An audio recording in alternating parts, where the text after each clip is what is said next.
अजीत पवार के निधन से देश दुखी है। महाराष्ट्र के उप मुख्यमंत्री, महाराष्ट्र की बारामती सीट से विधायक अजीत पवार अब हमारे बीच नहीं रहे। जो बुधवार सुबह 8:45 पर बारामती में हुआ,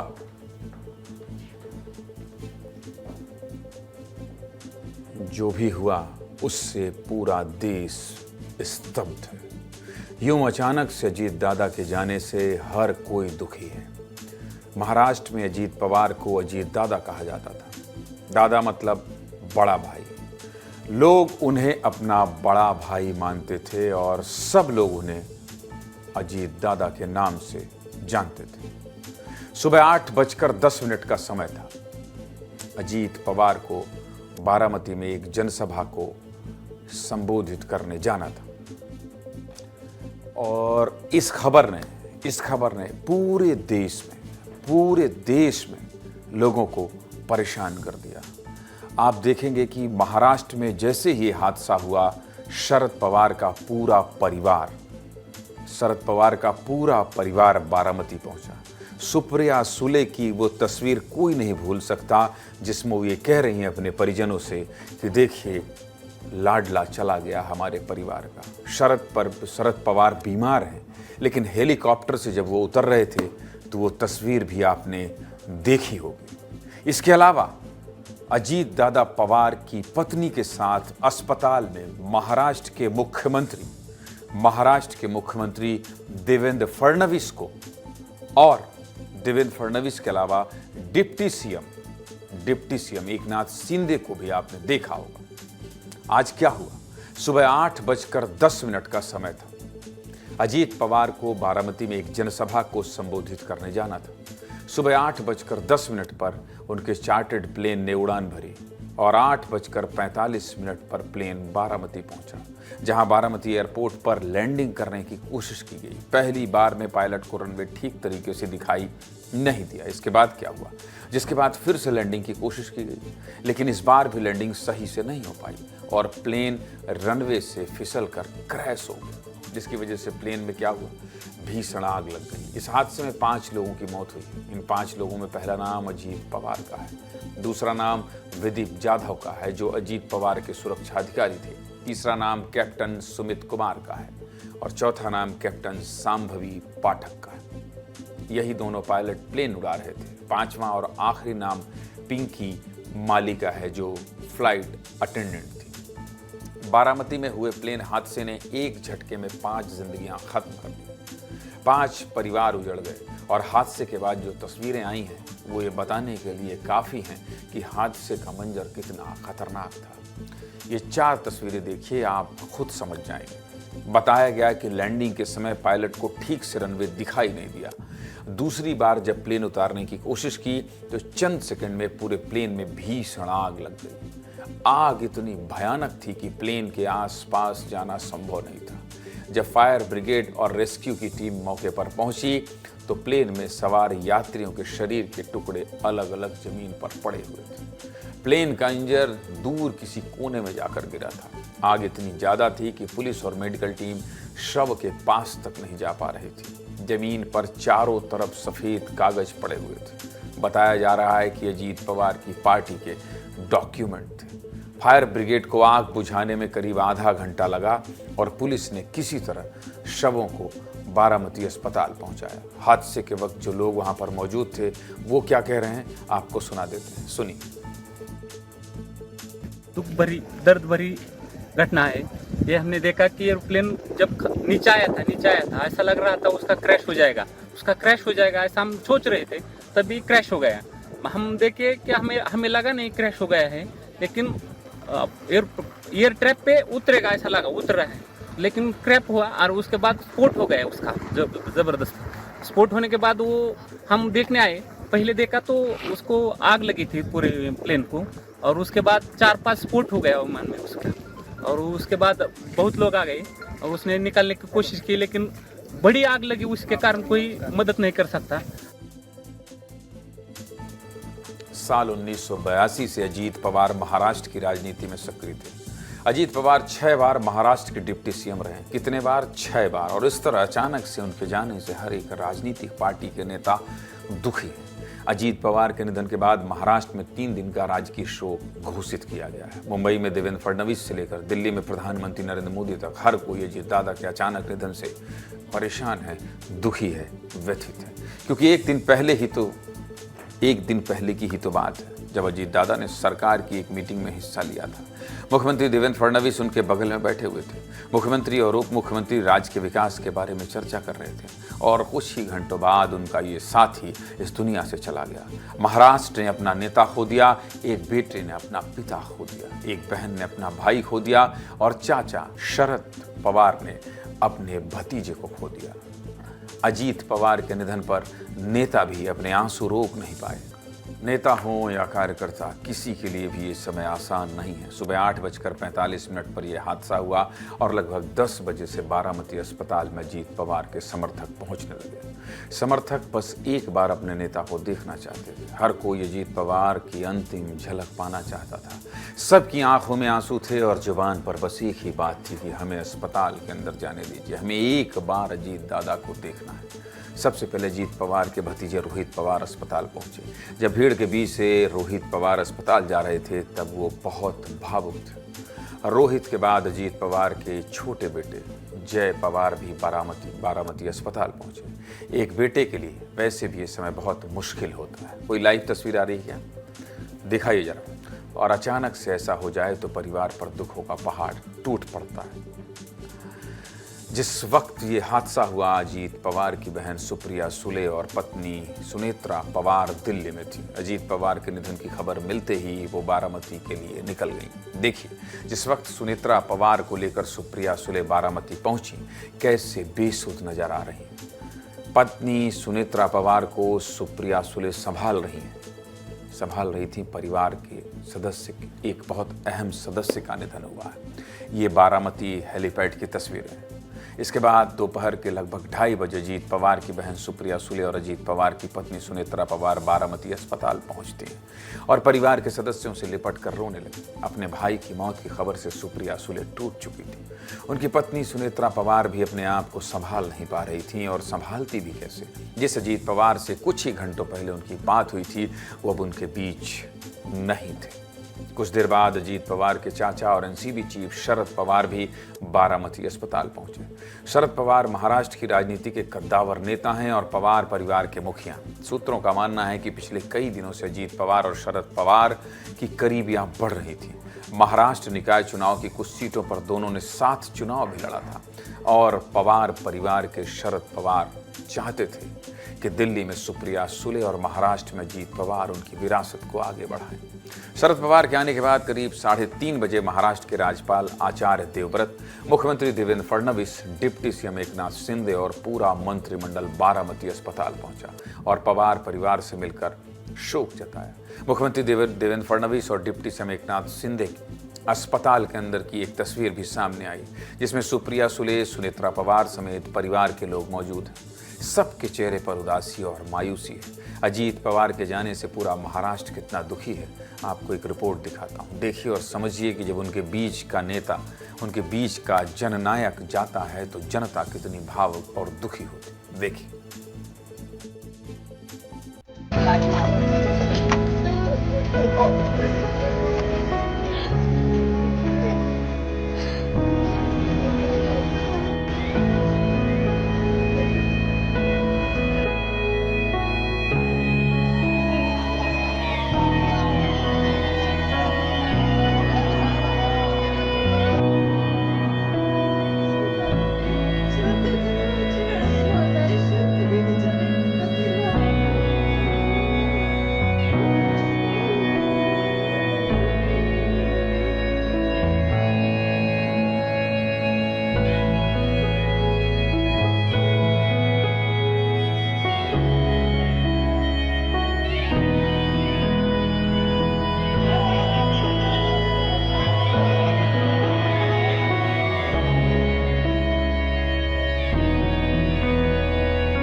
हादसे में अजीत पवार ने अपनी जान गंवाई है, लेकिन उनके अलावा भी 4 लोग हैं जिनकी इस हादसे में दुखद मौत हो गई है। इनके बारे में भी आपको बताते हैं, इन 3 तस्वीर को दिखाते हैं। पहली तस्वीर विमान हादसे में मारी गई फ्लाइट अटेंडेंट पिंकी की है, जो यूपी के जौनपुर की रहने वाली थी। पिछले 5-6 साल से पिंकी फ्लाइट अटेंडेंट का काम कर रही थी और अजीत पवार से जुड़ी हुई थी। उनका परिवार मुंबई में रहता है। दूसरी तस्वीर विदीप जाधव की है, जिनके घर पर ताला लगा है। तीसरी तस्वीर कैप्टन सांभवी पाठक की दादी की है, जो मध्य प्रदेश के ग्वालियर में रहती हैं। उनके पिता इंडियन एयरफोर्स में हैं और सांभवी का पूरा बचपन ग्वालियर में ही बीता है। दादी मीरा पाठक बताती हैं कि सुबह 6 बजे मैसेज की थी, लेकिन ये उसका आखिरी मैसेज होगा ये नहीं पता था। जवान बच्चों की अर्थियों का बोझ कितना भारी होता है, ये बात इन परिवारों से ज़्यादा कोई नहीं समझ सकता। हमारे सहयोगी अनिल गौर ने सांभवी की दादी से बात की है, सुनिए वो क्या कह रहे हैं। महाराष्ट्र में अजीत पवार के प्लेन की पायलट सांभवी पाठक ग्वालियर की रहने वाली थी। बचपन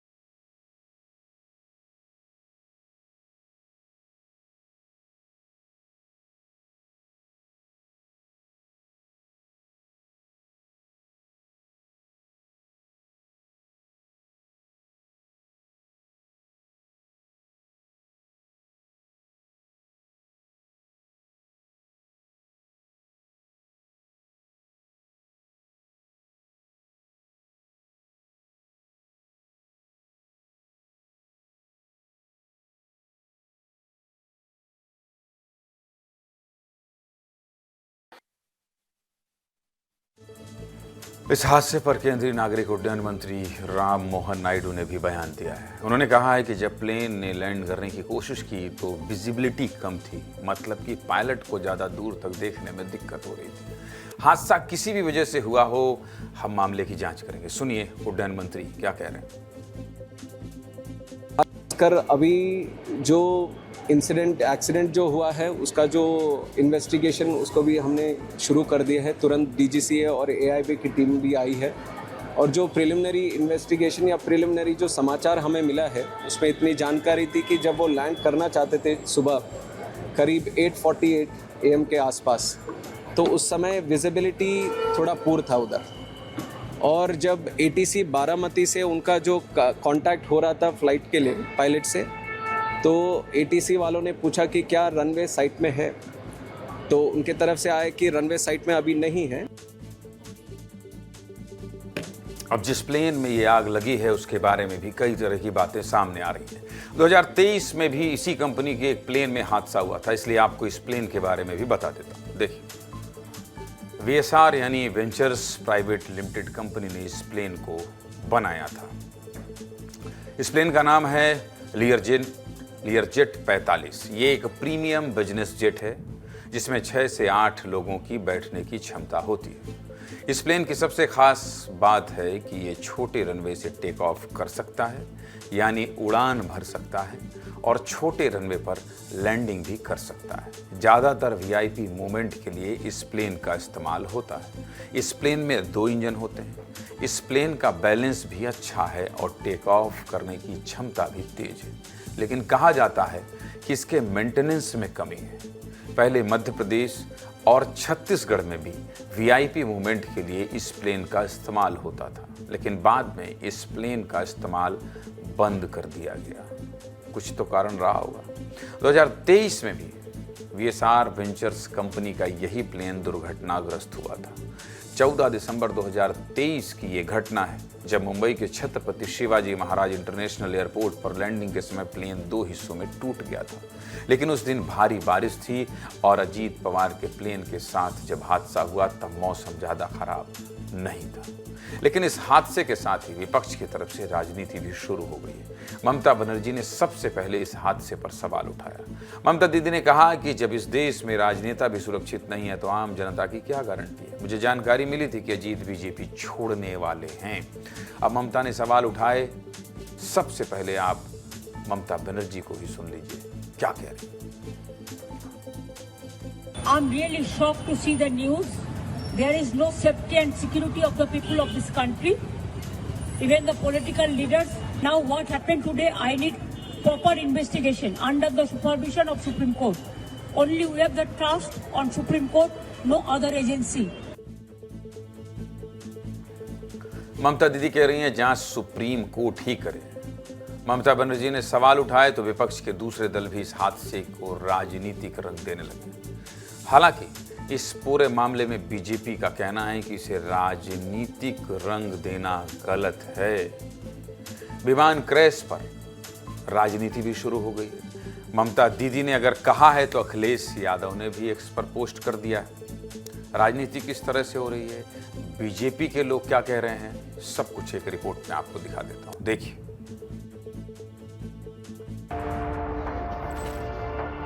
ऐसी दुखद भरी घटना लेकर राजनीति करना, ये पश्चिम बंगाल का फेस लॉस है सारा भारत के सामने।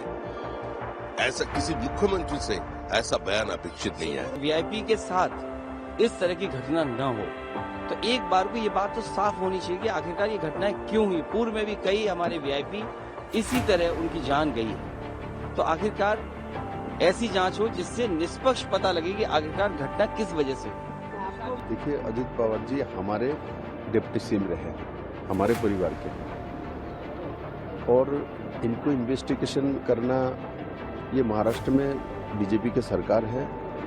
और ममता बनर्जी बोले ना बोले, इन्वेस्टिगेशन तो होता ही। इतने बड़े नेता का निधन हुआ, इन्वेस्टिगेशन नहीं होगा, इनके कहने के लिए बैठे रहेंगे।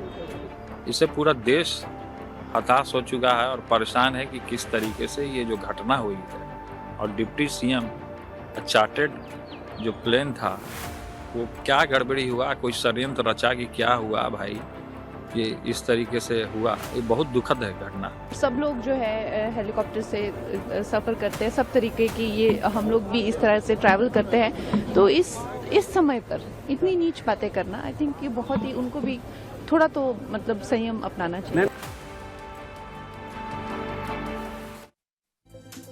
नेताओं की बात आपने सुनी, लेकिन इस पूरी राजनीति पर एनसीपी चीफ और अजीत पवार के चाचा शरद पवार ने विराम लगा दिया है। शरद पवार ने कहा है कि अजीत पवार की मौत एक हादसा है, इस पर राजनीति ना करें। सुनिए शरद पवार क्या कह रहे हैं।